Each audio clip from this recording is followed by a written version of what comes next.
എല്ലാവർക്കും നമസ്കാരം. നമ്മൾ ഇന്ത്യൻ ഹിസ്റ്ററി 10ാം ക്ലാസ്സിലേക്ക് കടന്നിരിക്കുകയാണ്. അപ്പോൾ 10ാം ക്ലാസ്സിലെ 6ാമത്തെ ചാപ്റ്റർ സ്വാതന്ത്ര്യത്തിനായുള്ള ബഹുജന മുന്നേറ്റം, വെരി ഇമ്പോർട്ടൻറ്റ് ചാപ്റ്ററാണ്. കുറേ അധികം നമുക്ക് പഠിക്കാനുണ്ട്. അപ്പോൾ അതിനനുസരിച്ച് തന്നെ ക്വസ്റ്റ്യൻസും കിട്ടുന്ന ചാപ്റ്ററാണ്. ഇമ്പോർട്ടൻ്റ് ആണ് കേട്ടോ 6ാമത്തെ ചാപ്റ്റർ. അപ്പോൾ 10ാം ക്ലാസ്സും കൂടി കഴിഞ്ഞ് കഴിഞ്ഞാൽ നമ്മൾ ഇന്ത്യൻ ഹിസ്റ്ററി ഏകദേശം വൈൻഡപ്പ് ചെയ്യും. അത് കഴിഞ്ഞിട്ട് നമ്മൾ PYQ, ഇന്ത്യൻ ഹിസ്റ്ററിയിൽ ഇപ്പോൾ നമ്മൾ പഠിച്ചതിൻ്റെ PYQ ചെയ്യുന്നതായിരിക്കും. പിന്നെ വേറൊരു ടോപ്പിക്ക്, ഇപ്പോൾ ജോഗ്രഫിയോ അല്ലെങ്കിൽ കോൺസ്റ്റിറ്റ്യൂഷൻ അങ്ങനെയുള്ളൊരു ടോപ്പിക്ക് നമ്മൾ എടുക്കുന്നതായിരിക്കും. ഓക്കെ, അപ്പോൾ നമുക്ക് ക്ലാസ്സിലേക്ക് നേരെ പോവാം. എന്താണ് സ്വാതന്ത്ര്യത്തിനായുള്ള ബഹുജന മുന്നേറ്റം എന്ന ചാപ്റ്ററിൽ പഠിക്കുന്നത്? ഇത് നമ്മൾ പാർട്ടായിട്ടായിരിക്കും ഇടുന്നത്. കുറച്ച് ലെങ്തി ചാപ്റ്ററാണ്, കുറേ കാര്യങ്ങൾ നമുക്ക് പഠിക്കാനുണ്ട്.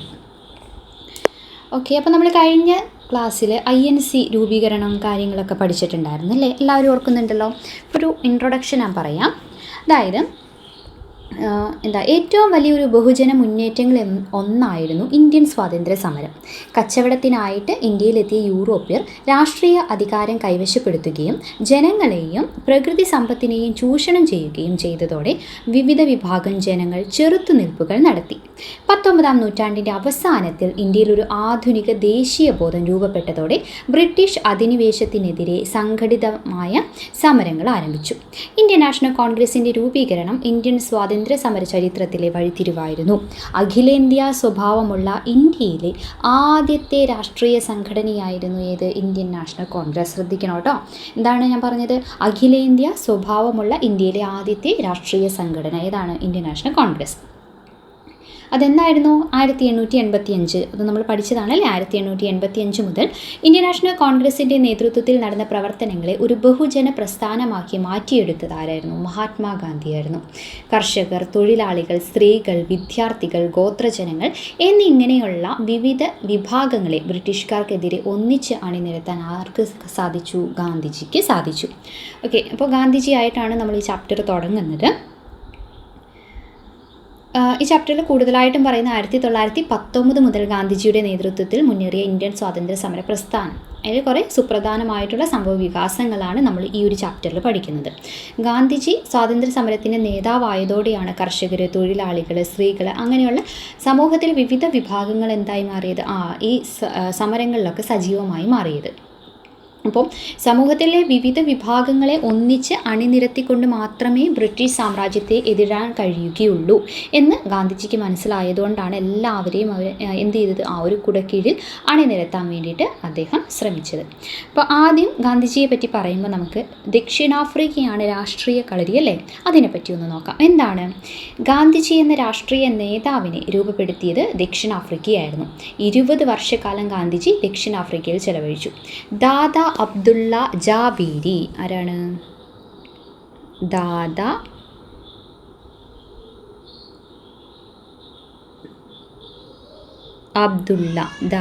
അബ്ദുള്ള ജാബീരി എന്ന ഗുജറാത്തി കുടിയേറ്റ കച്ചവടക്കാരൻ്റെ നിയമസഹായിയായിട്ടാണ് ഗാന്ധിജി അവിടെ എത്തിയത്. ഓക്കെ, ആ കാലത്ത് ദക്ഷിണാഫ്രിക്കയിലെ വെള്ളക്കാരിൽ നിന്ന് ഏഷ്യക്കാരും കറുത്ത വർഗ്ഗക്കാരും നേരിടേണ്ടി വന്ന വംശീയ വിവേചനങ്ങൾക്കെതിരെ ഗാന്ധിജി എന്ത് ചെയ്തു? സമരം നയിച്ചു.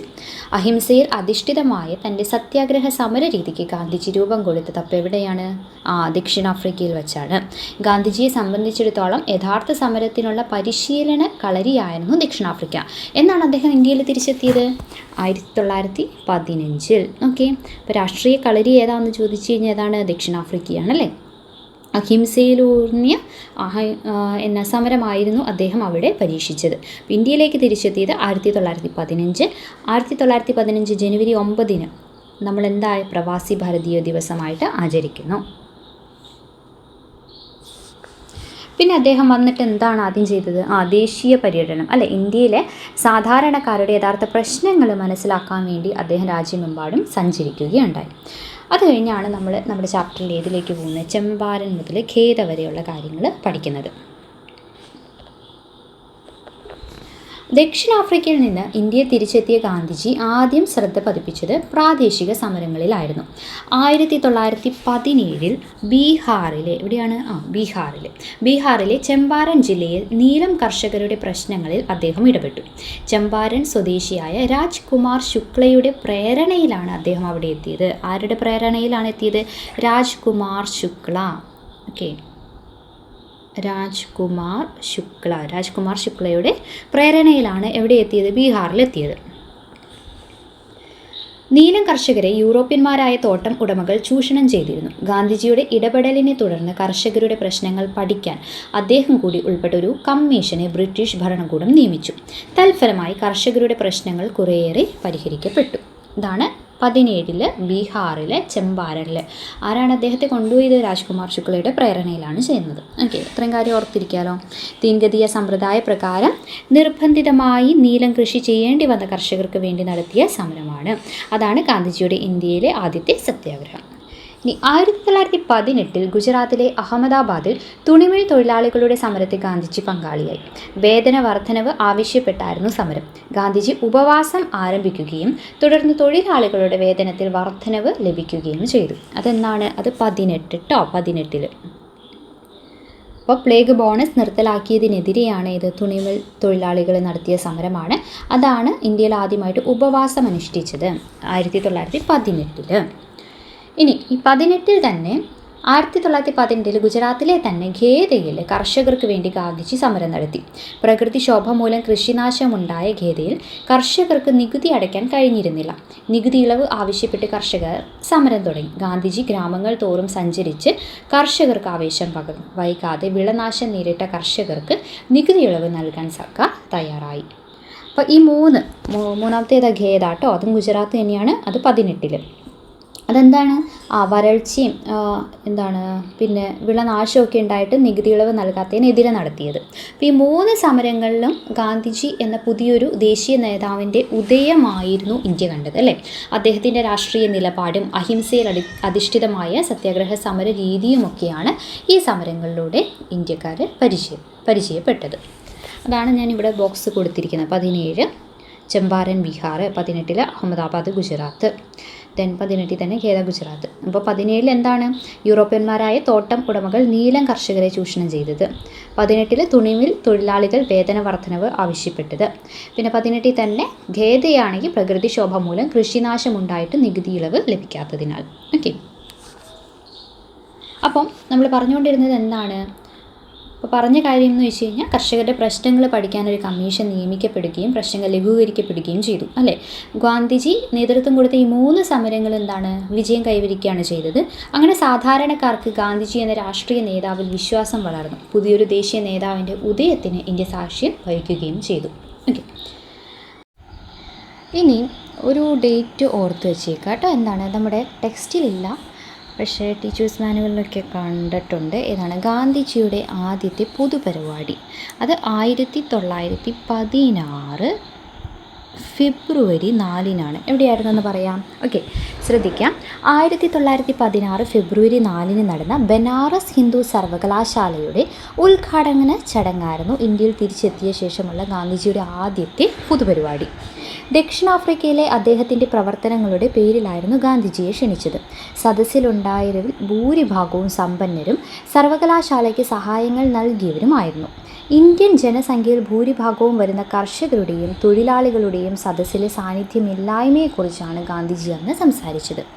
ഇന്ത്യൻ ദേശീയ പ്രസ്ഥാനത്തെ എല്ലാ വിഭാഗം ജനങ്ങളുടെയും പ്രാതിനിധ്യമുള്ള ഒന്നാക്കി മാറ്റണം എന്ന തൻ്റെ ആഗ്രഹത്തിൻ്റെ വിളംബരമായിരുന്നു ഇവിടെ ബനാറസിലെ ഗാന്ധിജിയുടെ പ്രസംഗം. ഓക്കെ, അപ്പോൾ ഈ ലക്ഷ്യം സാക്ഷാത്കരിക്കാൻ ഇന്ത്യൻ ദേശീയ പ്രസ്ഥാനത്തെ ഒരു ബഹുജന പ്രസ്ഥാനമാക്കി മാറ്റാനും അദ്ദേഹത്തിന് കഴിയുണ്ടായി കേട്ടോ. അപ്പോൾ അത് നമ്മുടെ ടെക്സ്റ്റ് ബുക്കിലില്ല ഈ ഡേറ്റും. പിന്നെ ബനാറസ് ഹിന്ദു സർവകലാശാലയിലെ ഉദ്ഘാടന ചടങ്ങായിരുന്നു ഗാന്ധിജിയുടെ ആദ്യത്തെ പൊതുപരിപാടി എന്നുള്ളത് ഓർത്തിരിക്കുക. ഇനി നമ്മുടെ ടെക്സ്റ്റിൽ പറയുന്നത് 1-ാം ലോക മഹായുദ്ധവും ഇന്ത്യയും. അതായത് 1914 മുതൽ 18 വരെയാണ് 1-ാം ലോക മഹായുദ്ധം, അല്ലേ? അപ്പോൾ 1-ാം ലോക യുദ്ധം ഇന്ത്യയിൽ വലിയ സാമ്പത്തിക പ്രത്യാഘാതങ്ങളൊക്കെ സൃഷ്ടിച്ചു. എന്തൊക്കെയാണ്? യുദ്ധത്തിൻ്റെ പേരിൽ ജനങ്ങളുടെ മേൽ അധികം നികുതി ചുമത്തപ്പെട്ടു. സൈനികരുടെ ആവശ്യത്തിനായി വൻതോതിൽ ധാന്യങ്ങൾ കയറ്റുമതി ചെയ്തത് ഭക്ഷ്യക്ഷാമത്തിന് ഇടയാക്കി. അക്കാലത്ത് വിളനാശവും പകർച്ചവ്യാധികളും സ്ഥിതി കൂടുതൽ ദുരിതപൂർണ്ണമാക്കുകയും അങ്ങനെ നിരവധി പേരൊക്കെ ക്ഷാമം മൂലം മരണപ്പെടുകയും ചെയ്തു. ആ പശ്ചാത്തലത്തിലായിരുന്നു ഗാന്ധിജി ഇന്ത്യൻ സ്വാതന്ത്ര്യ സമരത്തിൻ്റെ നേതൃത്വത്തിലേക്ക് എത്തിയത്. അപ്പം എന്തൊക്കെ പോയിൻ്റാണ് അവിടെ ഉണ്ടായിരുന്നത്? അധിക നികുതി അല്ലേ, നികുതി ചുമത്തപ്പെട്ടു. പിന്നെ ഭക്ഷണമൊക്കെ എന്താണ് ചെയ്തത്? കയറ്റുമതിയൊക്കെ ഉണ്ടായതുകൊണ്ട്, വൻതോതിൽ ധാന്യങ്ങൾ കയറ്റുമതി ചെയ്തതുകൊണ്ട് നമുക്ക് ഭക്ഷ്യക്ഷാമം ഉണ്ടായി. പിന്നെ പകർച്ചവ്യാധികൾ വന്നു. രാഷ്ട്രീയപരമായിട്ട് ഗാന്ധിജിയുടെ നേതൃത്വത്തിലുള്ള കടന്നുവരവാണ് പറയുന്നത്. ഓക്കെ, ഇനി അടിച്ചമർത്തലുകൾക്കെതിരായ പോരാട്ടം തുടങ്ങുകയാണ്. അതായത് ഒന്നാം ലോക യുദ്ധാനന്തരം ശക്തി പ്രാപിച്ച ഇന്ത്യൻ സ്വാതന്ത്ര്യ സമരത്തെ അടിച്ചമർത്താനായി ബ്രിട്ടീഷ് ഭരണകൂടം ചില നടപടികൾ സ്വീകരിച്ചു. അതിൻ്റെ ഭാഗമായിട്ടാണ് 1919 റൗലറ്റ് നിയമം നടപ്പിലാക്കിയത്. ആ നിയമത്തിൻ്റെ പ്രത്യേകത എന്താണ്? വാറൻ്റ് ഇല്ലാതെ ആരെയും അറസ്റ്റ് ചെയ്യാം അല്ലേ, വാറൻ്റ് ഇല്ലാതെ ആരെയും അറസ്റ്റ് ചെയ്യാം. പിന്നെ വിചാരണ കൂടാതെ ആരെയും ജയിലിൽ അടയ്ക്കാനും സാധിക്കും. പൗരാവകാശങ്ങളെ തടയുന്ന ഈ നിയമത്തിനെതിരെ 1919 ഏപ്രിൽ 6 ഗാന്ധിജി ഒരു ദേശീയ ഹർത്താലിന് ആഹ്വാനം ചെയ്തു. ഇതിൻ്റെ പ്രചരണത്തിനായി സത്യാഗ്രഹ സഭ രൂപീകരിക്കുകയുണ്ടായി. എന്താണ് സത്യാഗ്രഹ സഭ രൂപീകരിക്കുകയുണ്ടായി. ഹർത്താലിൽ വലിയ ജനപങ്കാളിത്തമുണ്ടായി. ഏറ്റവും വിസ്മയവഹമായ കാഴ്ച എന്നാണ് ഈ ഹർത്താലിനെ ഗാന്ധിജി വിശേഷിപ്പിച്ചത്. അത് ഓർത്തു വയ്ക്കണോട്ട്. എന്താണ് ഞാനിപ്പോൾ പറഞ്ഞത്? ഇതിനെ പറ്റി നമ്മൾ പഠിക്കുന്നത് റൗലറ്റ് ആക്ട്. അപ്പോൾ ആ റൗലറ്റ് ആക്ടിനെതിരായിട്ട് ഹർത്താലിന് ഗാന്ധിജി ആഹ്വാനം ചെയ്തു. അപ്പോൾ ആ ഹർത്താലിന് നല്ലൊരു ജനകീയ പങ്കാളിത്തമൊക്കെ ഉണ്ടായിരുന്നു. അപ്പോൾ ആ ദേശീയ ഹർത്താലിനെ ഗാന്ധിജി വിശേഷിപ്പിച്ചത് എന്താണ്? ഏറ്റവും വിസ്മയാവഹമായ കാഴ്ച എന്നാണ് കേട്ടോ. ഓക്കെ, അതൊന്ന് നോട്ട് ചെയ്ത് വയ്ക്കാം. ഇനി പഞ്ചാബ്, ലാഹോർ എന്നിവിടങ്ങളിൽ റൗലറ്റ് നിയമത്തിനെതിരായ സമരം വളരെ ശക്തമായിരുന്നു. പഞ്ചാബിലെ ജനകീയ നേതാക്കളായ ഡോക്ടർ സത്യപാൽ, ഡോക്ടർ സെയ്ഫുദ്ദീൻ കിച്ലു എന്നിവരെ അറസ്റ്റ് ചെയ്ത് ജയിലിലടച്ചു. അമൃത്സറിൽ പട്ടാള നിയമം പ്രഖ്യാപിക്കുകയും ചെയ്തു. ഓക്കെ, അമൃത്സറിൽ പട്ടാള നിയമം വന്നു. ആരെയൊക്കെയാണ് ജയിലിലടച്ചത്? ഡോക്ടർ സത്യപാലിനെയും ഡോക്ടർ സെയ്ഫുദ്ദീൻ കിച്ലുവിനെയും. പഞ്ചാബിലെ ജനകീയ നേതാക്കളായിരുന്നു. നേതാക്കളുടെ അറസ്റ്റിൽ പ്രതിഷേധിക്കാൻ 1919 ഏപ്രിൽ 13 അമൃത്സറിലെ ജാലിയൻ വാലാബാഗ് മൈതാനത്ത് നടന്ന പൊതുയോഗത്തിൽ എത്തിയവർക്കു നേരെ സൈനിക ഉദ്യോഗസ്ഥനായ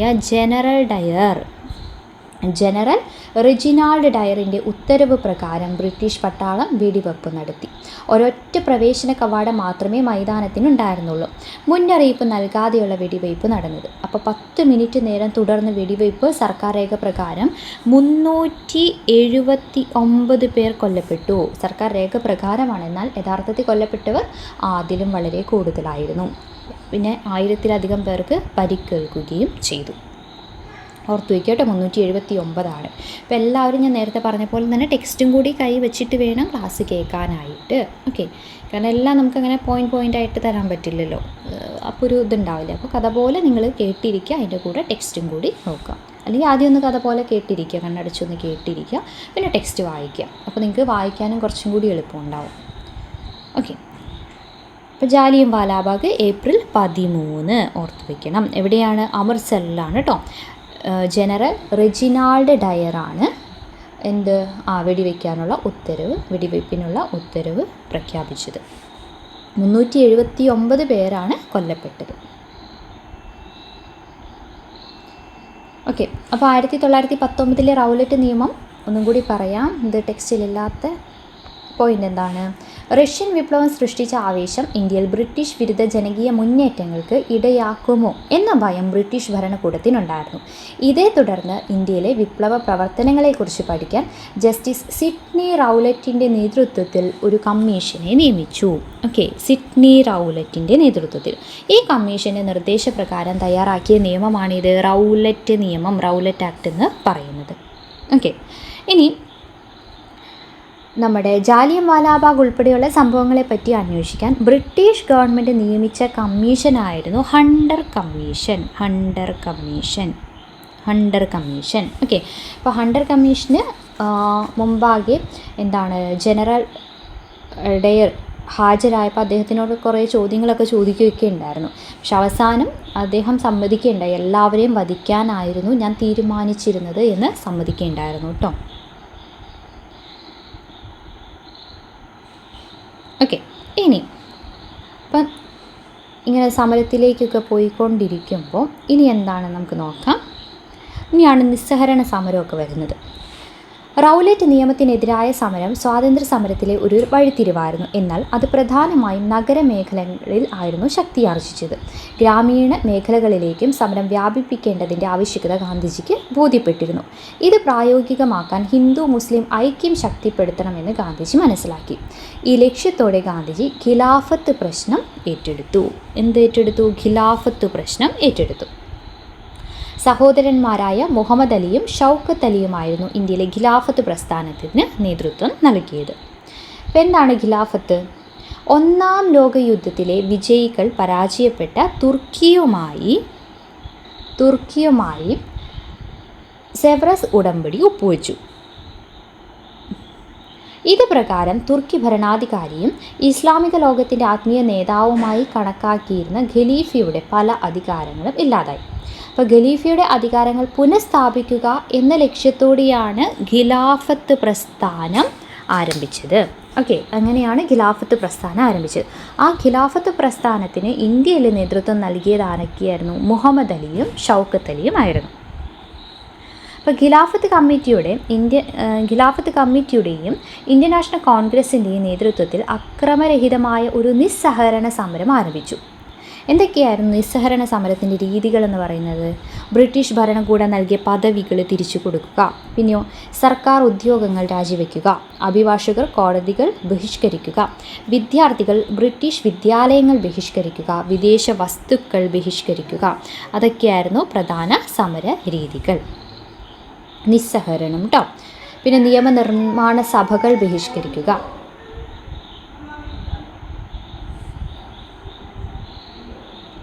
സാമുദായിക സൗഹാർദ്ദം ശക്തിപ്പെടുത്തുക, സ്വദേശി വസ്തുക്കൾ ഉപയോഗിക്കുക, ഖാദി പ്രചരിപ്പിക്കുക, ദേശീയ വിദ്യാലയങ്ങൾ സ്ഥാപിക്കുക എന്നിവയും സമരകാലത്ത് പരിപാടികളായിരുന്നു. അപ്പം നിസ്സഹകരണ സമരത്തിൻ്റെ സന്ദേശവുമായി ഗാന്ധിജിയും അലി സഹോദരന്മാരും രാജ്യത്തിൻ്റെ വിവിധ ഭാഗങ്ങളിൽ സന്ദർശനം നടത്തുകയും ജനങ്ങളെ നേരിക്കാണുകയും ചെയ്തു. ഈ സന്ദർശനങ്ങൾ സ്വാതന്ത്ര്യ സമരം സാധാരണക്കാരുടേതു കൂടിയാണെന്ന തിരിച്ചറിവ് ജനങ്ങളിൽ ഉണ്ടാക്കുകയും ചെയ്തു. ഇപ്പോൾ ഗ്രാമനഗര മേഖലകളിൽ സമരം ഒരേപോലെ ശക്തമായിരുന്നു. ഈ സമരത്തിൽ സമൂഹത്തിലെ വിവിധ വിഭാഗം ജനങ്ങളുടെ പങ്കാളിത്തവും ഉണ്ടായിരുന്നു. ഇതിൽ നിസ്സഹകരണ സമരത്തിൽ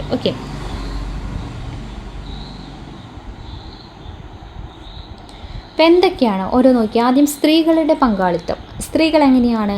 വിദേശ വസ്തുക്കൾ ബഹിഷ്കരിച്ചു, വിദേശ തുണിത്തരങ്ങൾ ശേഖരിച്ച് കത്തിക്കാനൊക്കെ അവർ തുടങ്ങി. അങ്ങനെയാണ് സ്ത്രീകളുടെ പങ്കാളിത്തം.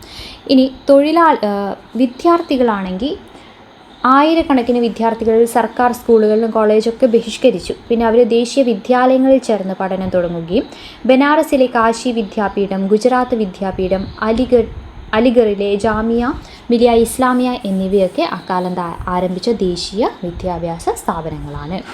ഇനി തൊഴിലാളികളാണെങ്കിലോ നിസ്സഹകരണ സമരത്തോട് തൊഴിലാളികളുടെ പ്രതികരണവും സജീവമായിരുന്നു. മദ്രാസിലെ ബക്കിംഗ്ഹാം കർണാടക തുണിമിൽ തൊഴിലാളികൾ, ആസാമിലെ തോട്ടം തൊഴിലാളികൾ, ആസാം ബംഗാൾ റെയിൽവേ തൊഴിലാളികളൊക്കെ എന്ത് ചെയ്തു? പണിമുടക്കി സമരത്തോട് സഹകരിച്ചു.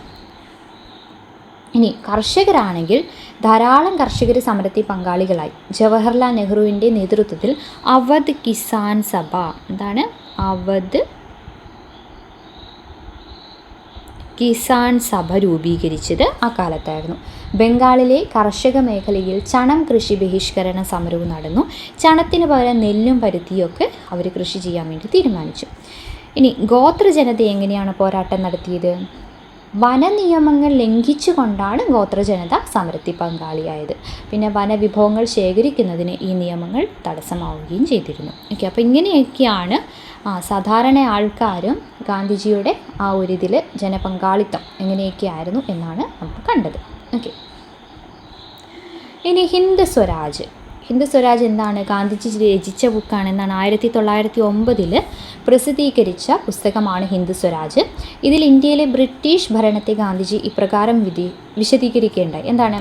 ഇന്ത്യക്കാരുടെ സഹകരണത്തിലൂടെയാണ് ഇന്ത്യയിൽ ബ്രിട്ടീഷ് ഭരണം നിലവിൽ വന്നത്. അത് നിലനിൽക്കുന്നതും ഈ സഹകരണം കാരണമാണ്. ഇന്ത്യക്കാർ നിസ്സഹകരിച്ചാൽ ബ്രിട്ടീഷ് ഭരണം 1 വർഷം കൊണ്ട് അവസാനിക്കുകയും സ്വരാജ് നിലവിൽ വരികയും ചെയ്യും. ഹിന്ദ് സ്വരാജ് എന്നതുകൊണ്ട് ഗാന്ധിജി ഉദ്ദേശിച്ചത് ഇന്ത്യയുടെ സ്വയം ഭരണം എന്നതാണ്. അപ്പോൾ 1909 ഇംഗ്ലണ്ടിൽ നിന്ന് ദക്ഷിണാഫ്രിക്കയിലൊക്കെ ഇന്ത്യയിലേക്കുള്ള കപ്പൽ യാത്രയ്ക്കിടെ എഴുതിയ പുസ്തകമാണ് ഹിന്ദ് സ്വരാജ്.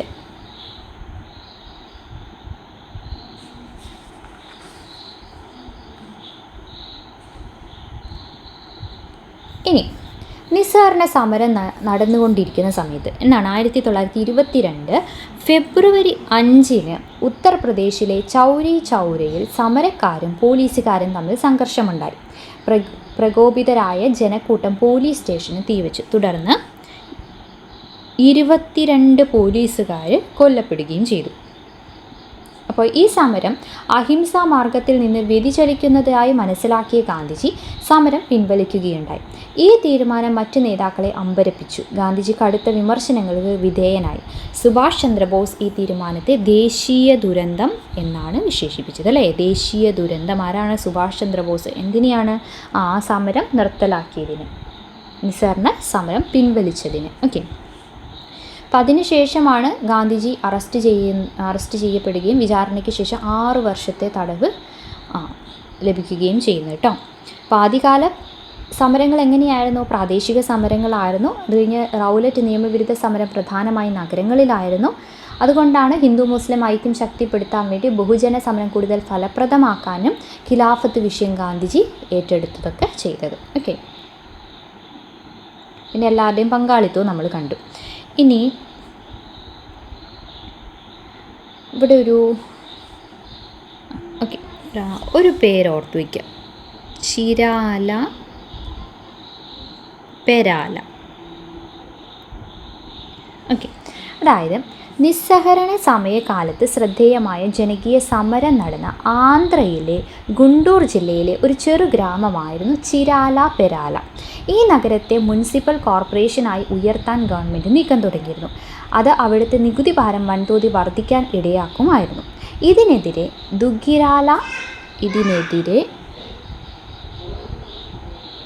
ദുഗ്ഗിരാല ഗോപാലകൃഷ്ണയുടെ നേതൃത്വത്തിൽ 10,000-ഓളം വരുന്ന ജനങ്ങൾ നികുതി നിഷേധ സമരം നടത്തുകയും നഗരം ഒഴിഞ്ഞു പോവുകയും ചെയ്തു. 11 മാസക്കാലം അവർ മറ്റൊരിടത്താണ് കഴിഞ്ഞത്. ഇത് നമ്മുടെ ടെക്സ്റ്റിലുള്ള ഒരു ചെറിയൊരു ബോക്സാണ്, പേരൊന്ന് ഓർത്തു വെച്ചാൽ ചിരാല പെരാല കേട്ടോ. എവിടെയാണത്? ആന്ധ്രയിലെ ഗുണ്ടൂർ ജില്ലയിലുള്ളൊരു ചെറിയ നഗരമായിരുന്നു. പിന്നെ അതിനെതിരെ ആരുടെ നേതൃത്വത്തിൽ? ദുഗ്ഗിരാല ഗോപാലകൃഷ്ണയുടെ നേതൃത്വത്തിലാണ് കേട്ടോ. അതും കൂടി ഓർത്തിരിക്കുക. ഓക്കെ. ഇനി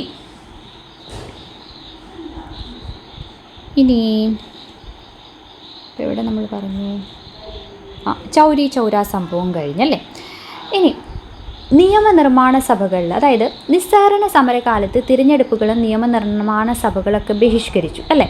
അതിനോട് വിയോജിപ്പുണ്ടായിരുന്ന കോൺഗ്രസ് നേതാക്കളായിരുന്നു CR ദാസും മോത്തിലാൽ നെഹ്റു. അവരുടെ നേതൃത്വത്തിൽ 1923 സ്വരാജ് പാർട്ടി രൂപീകരിക്കപ്പെട്ടു. സ്വരാജ് പാർട്ടി എന്നാണ് 1923. ആരുടെ നേതൃത്വത്തിൽ? CR ദാസും മോത്തിലാൽ നെഹ്റു. നിയമനിർമ്മാണ സഭകളെ പോരാട്ടത്തിനുള്ള വേദിയാക്കുകയായിരുന്നു അവരുടെ ലക്ഷ്യം. ഇതിനായി അവർ തെരഞ്ഞെടുപ്പിൽ മത്സരിച്ച് നിയമനിർമ്മാണ സഭകളിൽ അംഗത്വം നേടിക്കൊണ്ട് സർക്കാരിനെ വിമർശിച്ചു. നിയമനിർമ്മാണ സഭകളിൽ സർക്കാരിൻ്റെ ജനവിരുദ്ധ നയങ്ങളെ തുറന്നു കാണിക്കാൻ സ്വരാജ് പാർട്ടിക്ക് കഴിയുകയും ചെയ്തു.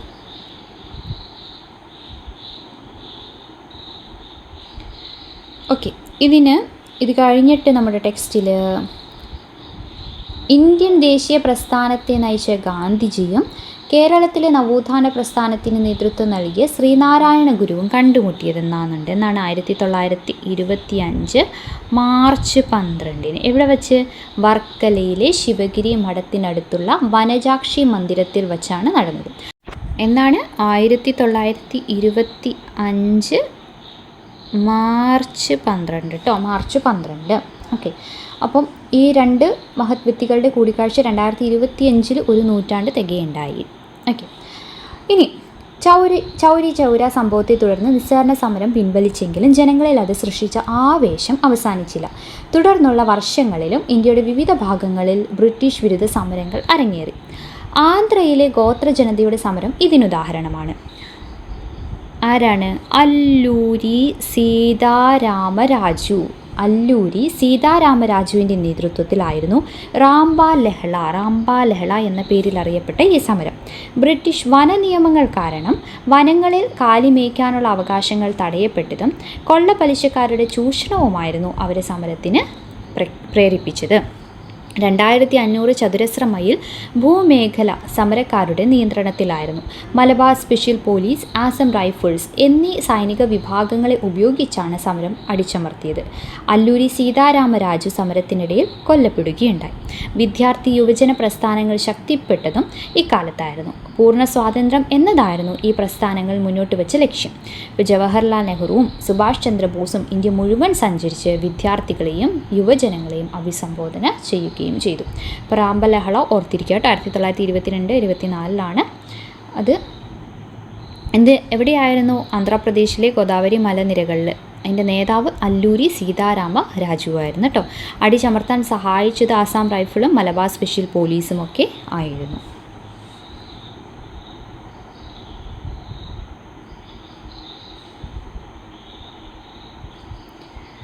ഇനി സൈമൺ ഗോ ബാക്ക്, സൈമൺ തിരിച്ചു പോവുക അല്ലേ.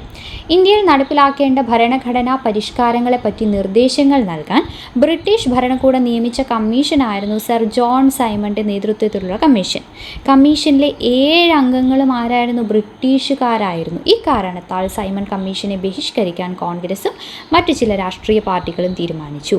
അങ്ങനെ കമ്മീഷൻ ഇന്ത്യയിലെത്തിയ ദിവസം 1928 ഫെബ്രുവരി 3 രാജ്യത്തുടനീളം ഹർത്താൽ ആചരിച്ചു. സൈമൺ തിരിച്ചു പോകുക എന്ന മുദ്രാവാക്യം ഇന്ത്യൻ തെരുവുകളിൽ മുഴങ്ങി. ലാഹോറിൽ സമരക്കാർക്ക് നേരെ നടത്തിയ ലാത്തി ചാർജിൽ പരിക്കേറ്റ ലാലാ ലജ്പത് റായ് പിന്നീട് മരണപ്പെടുകയും ചെയ്തു.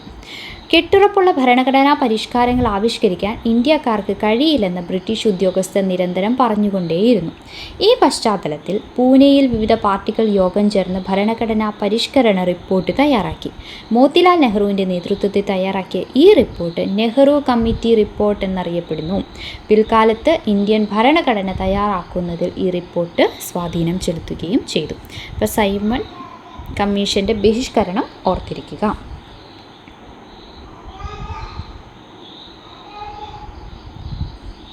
ഇനി ബർദോളിയിൽ എന്താണ്? ബർദോളി കർഷക മുന്നേറ്റം. 1928 ഗുജറാത്തിലെ ബർദോളി വലിയൊരു കർഷക സമരത്തിന് വേദിയായി. സർദാർ വല്ലഭായ് പട്ടേലിൻ്റെ നേതൃത്വത്തിലായിരുന്നു സമരം. അബ്ബാസ് ത്യാബ്ജി, വിത്തൽഭായ് പട്ടേൽ എന്നിവരും സമരത്തിൽ വലിയ പങ്കുവഹിച്ചു.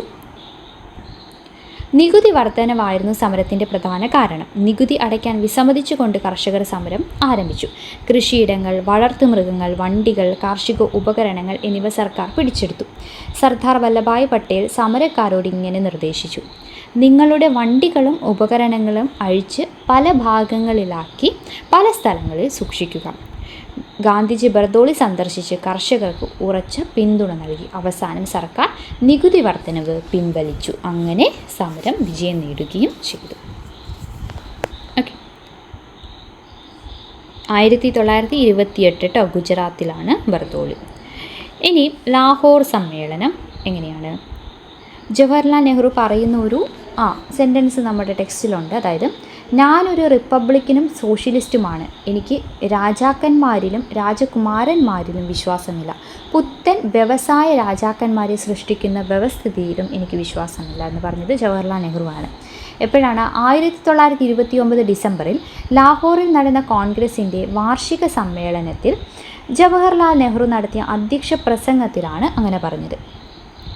ഇന്ത്യൻ സ്വാതന്ത്ര്യ സമര ചരിത്രത്തിൽ ലാഹോർ സമ്മേളനം പല കാരണങ്ങൾ കൊണ്ട് സുപ്രധാനമായിരുന്നു. ഇതൊക്കെയാണ്: കോൺഗ്രസ് ആദ്യമായി പൂർണ്ണ സ്വരാജ്യം അല്ലെങ്കിൽ പൂർണ്ണ സ്വാതന്ത്ര്യം ആവശ്യപ്പെട്ടു. പൂർണ്ണ സ്വരാജ്, പരിപൂർണ സ്വാതന്ത്ര്യം ആവശ്യപ്പെട്ടു. പിന്നെയോ ഇതിനായി ബഹുജന സമരം ആരംഭിക്കാൻ ഗാന്ധിജിയെ ചുമതലപ്പെടുത്തി. ത്രിവർണ പതാക സ്വീകരിക്കുകയും ചെയ്തതെന്നാണ്. അങ്ങനെ ലാഹോർ സമ്മേളന തീരുമാനപ്രകാരം 1930 ജനുവരി 26 ഇന്ത്യ മുഴുവനും സ്വാതന്ത്ര്യദിനമായി ആഘോഷിച്ചു. ഗ്രാമങ്ങളിലും നഗരങ്ങളിലും ഒരേ സമയം യോഗങ്ങൾ ചേർന്ന് സ്വാതന്ത്ര്യ പ്രഖ്യാപനം നടത്തി. ദേശീയ പതാക ഉയർത്തിയും ദേശഭക്തി ഗാനങ്ങൾ ആലപിച്ചും ജനങ്ങൾ സ്വാതന്ത്ര്യദിനാഘോഷത്തിൽ പങ്കാളികളായി. ചർക്കയിൽ നൂൽനൂൽപ്പ്, മദ്യനിരോധന പ്രവർത്തനങ്ങൾ, ഹിന്ദു മുസ്ലിം ഐക്യപ്രചരണം എന്നിവയും ഇതിൻ്റെ ഭാഗമായി തുടർന്നുള്ള വർഷങ്ങളിലും ജനുവരി 26 സ്വാതന്ത്ര്യദിനമായി ആഘോഷിച്ചു. അതാണ് നമ്മൾ സ്വാതന്ത്ര്യാനന്തരം റിപ്പബ്ലിക് ദിനമായിട്ട് തിരഞ്ഞെടുത്തത്. ഓക്കെ, അപ്പോൾ ജവഹർലാൽ നെഹ്റു ആയിരുന്നു അധ്യക്ഷം വഹിച്ചത്. കോൺഗ്രസ് ആദ്യമായി പൂർണ്ണ സ്വാതന്ത്ര്യം ആവശ്യപ്പെടുകയും ത്രിവർണ്ണ പതാക സ്വീകരിക്കുകയും ഒക്കെ ചെയ്തു. ഇത്രയും നമുക്ക് ഈ ഒരു സെക്ഷനിൽ പഠിക്കാം. ബാക്കി ഇനിയും ദണ്ഡിയായിട്ട് ദണ്ഡിയിലെ കടലിരുമ്പം മുതൽ നമുക്ക് അടുത്ത പാർട്ടായിട്ട് നോക്കാം. അപ്പോൾ എല്ലാ കാര്യങ്ങളും കറക്റ്റായിട്ട് പഠിക്കുക. ഇമ്പോർട്ടൻറ്റ് ചാപ്റ്ററാണ്. പറഞ്ഞതെല്ലാം കറക്റ്റായിട്ട് പഠിക്കുക. ടെക്സ്റ്റിലില്ലാത്ത കുറച്ച് കാര്യങ്ങളും കൂടി ഞാൻ പറഞ്ഞിട്ടുണ്ട് നമ്മുടെ ടീച്ചേഴ്സ് ഹാൻഡ് ബുക്കൊക്കെ നോക്കിയിട്ട്. അപ്പോൾ അതും കൂടി ശ്രദ്ധിക്കുക. അടുത്ത ക്ലാസ്സിൽ വീണ്ടും കാണാം. It's me Athira signing off.